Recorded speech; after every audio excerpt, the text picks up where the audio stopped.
Halo teman-teman, balik lagi dengan saya di Crypto Selamat siang teman-teman semuanya. Semoga hari ini luar biasa buat kalian semuanya tanpa terkecuali teman-teman ya. Dan buat teman-teman di rumah yang dalam keadaan kurang enak badan atau dalam keadaan sakit, saya doain cepet sembuh teman-teman ya. Biar kita bisa trading dan trading bareng lagi tentunya. Oke, langsung saja. Kali ini saya mau bahas Luns teman-teman ya. Ada berita baru ya. Untuk harga saat ini ya, seperti biasa Luns masih anjlok ya, masih balik di 28 ya, 28, 29, 30 balik-balik di situ sejak keruntuhannya dari 37 ya. Tapi apapun itu teman-teman ya, sekali lagi do your own research dan gunakan uang Anda sebijak mungkin ya. Oke, di sini ada berita terbaru teman-teman ya dari Binance tentunya teman-teman ya, dan ini menurut saya penting ya, jadi harus dibahas. Tapi sebelum itu kita lihat dulu overall market nih. Jangan sampai cuma Luns aja yang turun. Dan ternyata tidak teman-teman ya, semua lagi anjlok karena isu resesi 2023 teman-teman ya. Itu kenapa saya bilang ya sudahlah, kita kalau saya pribadi tetap prepare buat 2024 2025 lah ya, dan semoga resesi menjadi terbalik sih ya. Tapi belum ada yang tahu ya, karena belum terjadi resesinya, kira-kira seperti itu ya. Ini masih masuk pintu-pintu resesi, tapi ya semoga saja nggak parah-parah amat teman-teman ya. Oke, kita langsung bahas ya. Diangkat dari Crypto Basic teman-teman, CEO Binance mengatakan biaya yang lebih rendah akan menyebabkan kerusakan Terra Classic atau Luns yang lebih besar. Nah, dalam ini banyak apa ya? Bisa dibilang banyak pengertian di sini, tetapi untungnya sudah dijelaskan oleh si Changpeng Zhao ini teman-teman di rekap amanya mereka ya. Ama terus rekapannya sudah keluar, kira-kira seperti itu ya. Oke, kita langsung bahas ya. Jadi masih jadi rahasia ya untuk pernyataan ini, tetapi untungnya di sini kita bisa menjelasin ya. Jadi CZ percaya semakin rendah biayanya semakin besar pembakarannya, dan dia memiliki nomor untuk mendukungnya. Ya ini terbalik ya, mungkin ada yang berpikir Bang, kalau seandainya biaya transaksinya digedein, pasti kan pembakarannya akan lebih besar ya. Kalau kita berpikir apa ya? Kita berpikir setengah pihak ya. Kita berpikir dari segi lain teman-teman. Iya benar ya. Semakin tinggi pembakarannya. Contoh sekarang kan 1,2%. Contoh nih kalau Binance naikin ke 5% contoh. Otomatis pembakarannya akan lebih besar, tetapi itu akan menjadi kehancuran buat Luns. Kenapa? Karena orang akan enggan untuk bertransaksi ya. Itu menurut si CZ, dan saya oke ya, saya mengiyakan. Betul sekali teman-teman ya. Karena kalau kita pakai sistem dagang Chinese ya, negara berkembang teman-teman ya, mereka nggak ngejar, ini sistem dagang ya di luar kripto ya. Mereka itu nggak kejar harga tinggi atau harga mahal. Mereka menjual itu harga rendah ya. Atau gini lah, let's say mereka mending untung sedikit tetapi volumenya gede atau lancar ya customernya, daripada keuntungan besar tapi sedikit pelanggannya ya, karena itu akan terjadi damage product, kira-kira seperti itu. Contoh kalau kalian jual apel ya, ini contoh nih, kalau kalian jual mau berharap untung tinggi, kalian jual harga tinggi, otomatis pembelinya akan jarang. Memang untung besar tapi pembelinya akan jarang, dan kehancuran produk bisa terjadi, atau apelnya busuk karena nggak jalan, nggak ini ya, nggak rame ya volumenya, kira-kira seperti itu, keluar masuknya nggak rame. Nah begitu juga yang disampaikan oleh si CZ ini teman-teman ya. Semakin besar pajaknya ya, semakin enggan orang bertransaksi. Langsung kita bahas. Dalam rekap ama yang diadakan di 3 hari yang lalu ya, yang dibagikan oleh Terra Label kepada Binance Changpeng Zhao yang akrab disapa CZ ya, dia menegaskan bahwa biaya yang lebih rendah akan menghasilkan luka bakar yang lebih besar. Betul. Karena teman-teman biaya rendah otomatis volume transaksi akan kenceng ya. Orang nggak akan takut bertransaksi di Luns ya. Karena biayanya rendah. Nah di situ walaupun keuntungan sedikit ya teman-teman, yang dipakai di situ akan lebih banyak ya. Berbeda dengan di sini yang dibilang untuk membakar lebih banyak Luns, kita perlu memiliki biaya minimal sehingga mendapatkan biaya Luns kita menjadi yang tertinggi, dan kemudian kita membakar semua pendapatan. Kata CZ menjelaskan bahwa biaya yang lebih tinggi menghambat aktivitas, betul, volume ya, keluar masuk, volume dagang maksudnya seperti itu teman-teman ya. Karena di sini akan menghambat aktivitas dagang, hanya membebankan lebih banyak biaya. Tidak berarti ya kami memiliki lebih banyak pendapatan ya.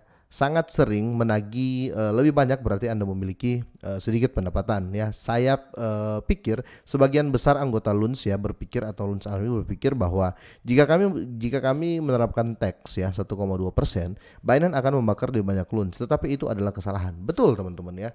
Kalaupun tinggi ya, ini 1,2% pun ya, 1,2% apa namanya, tax ya atau pajak bertransaksi loans, ini sudah sangat-sangat terasa bagi para trader loans ya. Makanya volumenya malah turun, volume loans ya. Andai saja diturunin ke 1% saja atau diturunin ke 0,5%, itu orang akan merasa ya sedikit sekali kok, 0,5%. Pasti orang yang bertransaksi akan lebih banyak teman-teman, dan otomatis pembakaran juga akan lebih banyak ya. Kira-kira seperti itu yang disampaikan oleh CZ ini, dan saya sepakat sih. Oke, dia juga berkata ya, kami membakar semua pendapatan kami. Kami tidak menghasilkan uang dari biaya perdagangan Luns ya. Kami membakar semuanya. Ini sangat-sangat patut diapresiasi ya, karena totalitasnya Binance itu sangat-sangat terlihat dan tidak diragukan lagi teman-teman ya. Seharusnya ya fee itu masuk kantong mereka ya, fee transaksi ya. Fee transaksi di setiap exchange itu pasti masuk kantong. Itu profitnya mereka ya, karena profit mereka cuma di fee transaksi ya. Karena exchange teman-teman ya, itu cuma apa ya, itu cuma pasar ya, pasar. Jadi mereka cuma dapat fee transaksi yang seharusnya kemarin 1,8 miliar dolar, 1,8 juta dolar yang seharusnya masuk ke kantongnya Binance dipakai untuk membakar loans. Jadi patut sekali kita apresiasi ya. Dia juga mendorong bursa lain untuk membakar loans, tapi mengatakan dia tidak mengontrol mereka. Betul. Oke, saya juga mendorong bursa lain untuk melakukannya, tapi saya dan komunitas Luns tidak mengontrol bursa lain. Jadi terserah setiap orang lain. Kami telah melakukan bagian dari kami. Dan sekali lagi saya mau infoin ya, Indodax sudah menerapkan ini ya. OTW. Indodax lagi maintain Luns karena mau ikut membakar Luns juga ya, karena setiap exchange teman-teman pasti punya Luns ya ketika hancur ya. Jadi ya minimal setiap exchange itu pasti nyangkut ya di Luna lama ya, sejak keruntuhan di bulan Mei. Jadi buat teman-teman yang bertanya Luns kok lama di maintainnya, dia di maintain nggak apa-apa lama ya. Yang penting nggak di delist ya, karena memang dia mau apa yang saya bilang tadi, mengikuti Binance yang membakar 1,2% ya untuk di Indodax ya.